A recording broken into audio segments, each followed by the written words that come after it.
السلام علیکم ویورز، تیسری قسط کا آغاز ہو چکا ہے۔ آلیار کہتا ہے کئی سپاہیوں کا خون آپ نے ہی بہایا ہے، اس خنجر کو صاف کریں، اس پہ ابھی بھی خون لگا ہوا ہے، اور ہو سکے تو اپنے اندر کی غلاظت بھی صاف کریں۔ یہ کہہ کر وہ باہر چلا جاتا ہے اور آل بھی اس کے پیچھے آتا ہے اور اس کو پکڑ کے مارنا شروع ہو جاتا ہے اور کہتا ہے اور کتنے الزام لگاؤ گے تم مجھ پر، بہت ہو گیا اب۔ آلیار کہتا ہے جو آپ نے کیا میں اور بابا ہم دونوں جانتے ہیں، اور پھر مارنا شروع ہو جاتا ہے۔ اسلحان خاتون وہاں پہ آتی ہے اور ان کو روکنے کی کوشش کرتی ہے لیکن وہ نہیں رکتے، اور بھی لوگ وہاں پہ اکٹھے ہونا شروع ہو جاتے ہیں لیکن وہ دونوں ابھی تک لڑ رہے ہوتے ہیں۔ آلیار کہتا ہے واہ، ہم نے تمہیں پڑھنے کے لیے بھیجا اور تم وہاں سے وحشی بن کر آئے ہو، منگولوں کی طرح۔ آلیار کہتا ہے میرے قریب مت آنا، میں نے آپ کو جانچ لیا ہے۔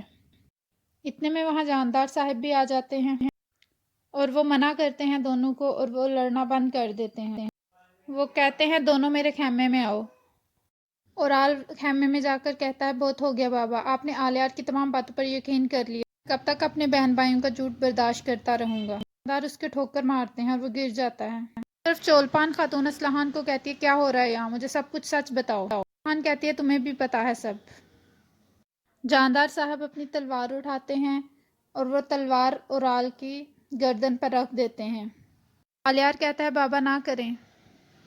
جاندار صاحب کہتے ہیں اورال میں تمہارے ہر منصوبے کو جانتا ہوں، تم قبیلے کے سب سے بڑے دشمن ہو، یہ بھی جانتا ہوں میں، اگر تم میری پہلی اولاد نہ ہوتے میں تمہیں اب تک قتل کر چکا ہوتا۔ آلیار نے تمہاری جان بچائی ہے، نہ صرف تمہاری بلکہ تمام قبیلے کے سپاہیوں کی۔ ارطغرل تمہاری طرح بیوقوف نہیں ہے، وہ جلد ہی جان جائے گا۔ دعا کرو کہ میں اسے یقین دلا سکوں کہ تم بے وقوف ہو اور بے قصور بھی ہو۔ میں نے ارطغرل کی دعوت کی ہے اور جب وہ یہاں پہ آئیں اور تم اور تمہاری بیوی اچھی طرح سے ان سے ملیں، تم ان کو وہ عزت دو گے جس کے وہ قابل ہیں۔ اورال کہتا ہے ٹھیک ہے۔ جاندار صاحب تلوار اٹھا لیتے ہیں اور پھر وہ وہاں سے چلا جاتا ہے۔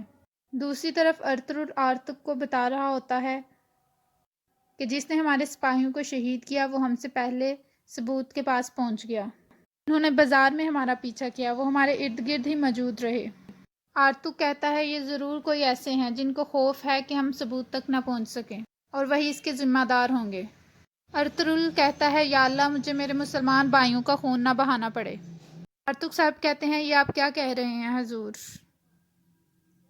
ارطغرل کہتا ہے مجھے جاندار کے بیٹے اورال پر شک ہے، بدقسمتی سے اور کوئی بھی آپشن میرے پاس موجود نہیں ہے، ہمارے کلینوں کا بک جانا اسے پسند نہیں آیا۔ دوسری طرف بمسی اس آدمی کو شراب پلا رہا ہوتا ہے اور اسے حقیقت اگلوانے کی کوشش کرتا ہے، اس سے پوچھتا ہے تم اپنے استاد کے ساتھ کہاں جاؤ گے؟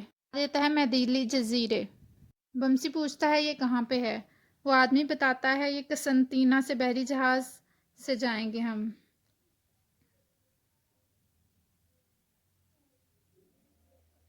درائے دانیال سے نکل کر سیدھا جانا ہے، اور پھر وہ گر جاتا ہے کیونکہ اس نے بہت زیادہ شراب پی لی ہوتی ہے۔ دوسری طرف سیمون ایک نقاب پوش آدمی کے ساتھ آ رہا ہوتا ہے، وہ اس کو اس کمرے میں لے کے جاتا ہے جہاں پہ سیمون نے خفیہ رستہ بنایا ہوتا ہے۔ سیمون کہتا ہے اوپر استاد آپ کا انتظار کر رہے ہوتے ہیں، اور پھر وہ اس رستے سے ہوتے ہوئے اوپر آ جاتے ہیں اور وہ سیمون کو بتاتا ہے کہ ارطغرل کے بارے میں جو کچھ بھی ہے یہ اس کتاب میں موجود ہے، تم اس کتاب کو پڑھ کے ارطغرل کے بارے میں تمام انفارمیشن حاصل کر سکتے ہو۔ بتاتا ہے میری یہاں آنے کی وجہ بھی ارطغرل ہی ہے۔ بتاتا ہے کہ انطاکیہ کے استاد پیٹروش نے اس میں سب کچھ لکھا ہے ارطغرل کے بارے میں۔ بس استاد پیٹروشیو مرا تھا تو اس کا ایک نوجوان بچ نکلا تھا اور اس نے یہ کتاب ہمیں دی تھی۔ کہتا ہے کہ جنگ شروع ہو گئی ہے، کوئی اتفاق نہیں ہے کہ ارطغرل یہاں ہے، ہم آپ سے اسے فوری قتل کرنے کا مطالبہ کرتے ہیں۔ تاجر حسن وہاں پہ آ کے سیمون کو بتاتا ہے کہ اورال کے بھائی آلیار نے وہ خنجر نکال لیا ہے۔ دوسری طرف ارطغرل حلیمہ آرتک صاحب اور حائمہ خاتون کے ساتھ میٹنگ کر رہا ہوتا ہے۔ اب کہتے ہیں ہم جنگ کے عین درمیان میں ہیں۔ حلیمہ کہتی ہے جب ہر کوئی ایک دوسرے سے مسکرا کر سونے کا لین دین کر رہا ہے اور حقیقت میں وہ ایک دوسرے کی قبر کھودنے میں مصروف ہیں۔ ارطغرل کہتا ہے ہم اس سرزمین کو اپنا وطن بنانا چاہتے ہیں، یہاں پہ ڈاکو قزاق اور تلواریں ایک طرف ہیں۔ آرتک صاحب کہتے ہیں اس سرزمین پر جو لوگ تباہ ہوئے ہیں وہ سب ایک طرف ہیں۔ بے یار و مددگار ہیں وہ سب۔ ایک ایسی جنگ ہے جس میں یا تم ہو یا میں ہوں۔ ارطغرل کہتا ہے ایک بار پھر ہماری تلواریں میان سے نکلیں گی۔ آرتک صاحب کہتے ہیں جی حضور، انشاءاللہ ضرور۔ ہم اپنی تلواریں نکال لیتے ہیں تو سرزمین پر آزادی اور انصاف قائم ہو کر ہی رہتا ہے۔ حلیمہ خاتون کہتی ہیں ارطغرل، کیا جاندار صاحب کی دعوت کو قبول کرنے کی یہی وجہ ہے؟ ارطغرل کہتا ہے سب کچھ جاندار کے خیمے سے ہی شروع ہوگا حلیمہ سلطان، اس سے پہلے کہ یہ مزید درہم برہم ہو جائے، ہمیں اس دھند میں سے رستہ نکالنا پڑے گا۔ دوسری طرف سیمون کہتا ہے اورال کا غصہ اس کا اور اس کے قبیلے کو تباہ کر دے گا، وہ اپنے بھائی کو بھی نہیں چھوڑے گا، ان کے درمیان جنگ شروع ہو چکی ہے، ہمیں کچھ بھی کرنے کی ضرورت نہیں پڑی۔ سیمون کہتا ہے آلیار ایک خطرناک دشمن ہے، تمام منصوبے اس نے برباد کر دیے ہیں، لعنت ہو اس پر، میں تمہارا سر اتاروں گا۔ اور پھر کہتا ہے ہم ارطغرل کو اس کے سپاہیوں کے قاتل دیں گے اور دونوں قبیلوں کو لڑوا دیں گے۔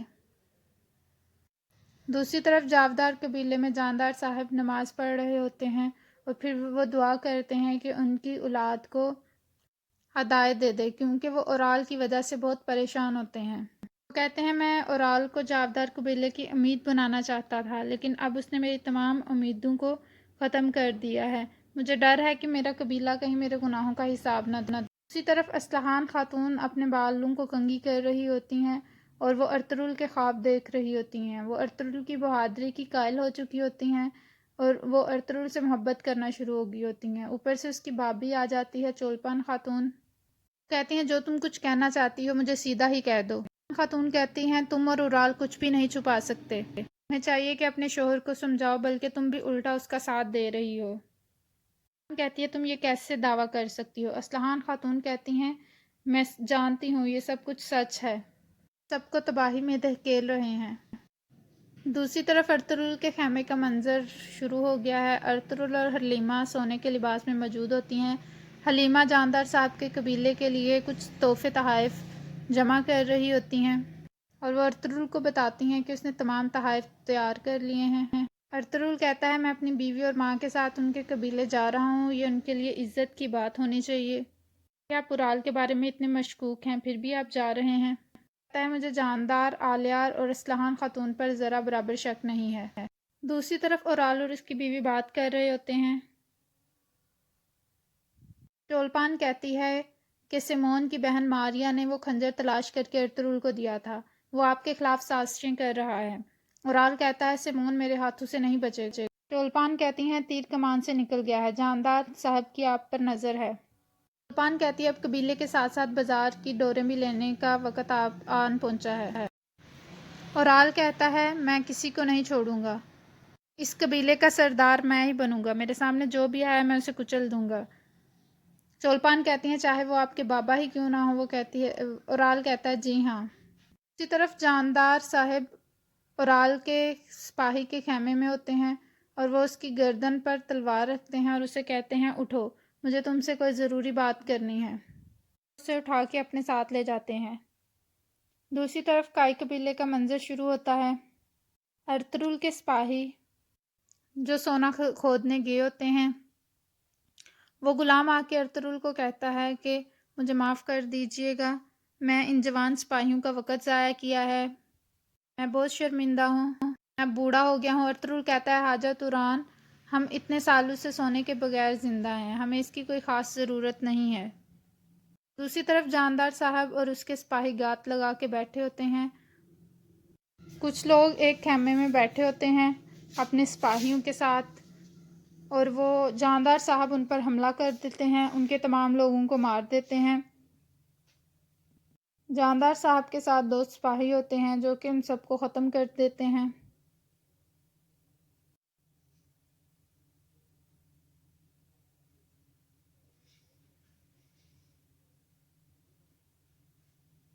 اور پھر جاندار صاحب باتوحان کو کہتے ہیں کہ اورال کی اس نامناسب حرکت کا کسی کو بھی نہ پتہ چلے، تم اگر ایک مرد ہو تو تم اس راز کو رکھو گے۔ وہ کہتا ہے میں رکھوں گا اس راز کو۔ جاندار صاحب کہتے ہیں ہم دیکھیں گے اس کے بعد تم کیا کرنے والے ہو، اورال کی ہر خبر مجھے دینی ہوگی ورنہ میں تمہارے ساتھ اچھا نہیں کروں گا۔ دوسری طرف بازار کا منظر شروع ہوتا ہے۔ کہتا ہے ماسٹر نکولا ارطغرل ضرور مرے گا۔ سے کہتا ہے سیمون اگر تم نے اس میں تاخیر کی اچھا نہیں ہوگا، جو کتاب میں نے تمہیں دی ہے اگر تم پڑھو گے تو تم ارطغرل کو سمجھ جاؤ گے۔ سیمون کہتا ہے مجھے نہیں پتا تھا کہ وہ سلطان علاء الدین کا جاسوس ہے، اب مجھے پتا چل چکا ہے۔ وہ کہتا ہے میں تمہیں ایسٹر تک کا وقت دیتا ہوں، اس وقت تک تم ارطغرل کو ختم کر دو گے، ورنہ یہاں میں کونسل کے ذریعے کسی اور کو بھیج دوں گا۔ دوسری طرف ارطغرل جاندار صاحب کے قبیلے میں پہنچ چکا ہوتا ہے۔ تمام لوگ دیکھ رہے ہوتے ہیں حیرانگی کے ساتھ، اور پھر وہ دیکھتے ہیں کہ ارطغرل ہے اور وہ اسے خوش آمدید کہتے ہیں۔ آرتک صاحب بھی ان کے ساتھ ہوتے ہیں اور کچھ سپاہی بھی ان کے ساتھ ہوتے ہیں۔ فاتحان وہاں کھڑا یہ سب منظر دیکھ رہا ہوتا ہے۔ جاندار صاحب اور ان کے تمام خاندان کے لوگ خیمے کے باہر ارطغرل کا استقبال کرنے کے لیے موجود ہوتے ہیں۔ ارطغرل گھوڑے سے اترتا ہے اور وہ جاندار صاحب کے گلے لگتا ہے، اور جاندار صاحب ارطغرل کو خوش آمدید کہتے ہیں۔ اور پھر ارطغرل اپنے گھر والوں کا تعارف کراتا ہے، وہ بتاتا ہے کہ میری والدہ اور میری بیوی ہیں، اور ساتھ آرتک صاحب کے بارے میں بتاتا ہے۔ دوسری طرف باتوہان اورال سے ملتا ہے اور اسے بتاتا ہے کہ جاندار صاحب نے اسے رات کو کیا کہا تھا۔ اورال کہتا ہے ٹھیک ہے، تو کیا تم میرے باپ کی بات مانو گے؟ باتوہان کہتا ہے میں آپ کا سپاہی ہوں اور جو آپ کہیں گے میں صرف وہی مانوں گا۔ اورال کہتا ہے بالکل ٹھیک، تم ایک وفادار سپاہی، اور یہ کہہ کر وہ چلا جاتا ہے قبیلے میں واپس، اور یہاں پہ اس قسط کا اختتام ہو جاتا ہے۔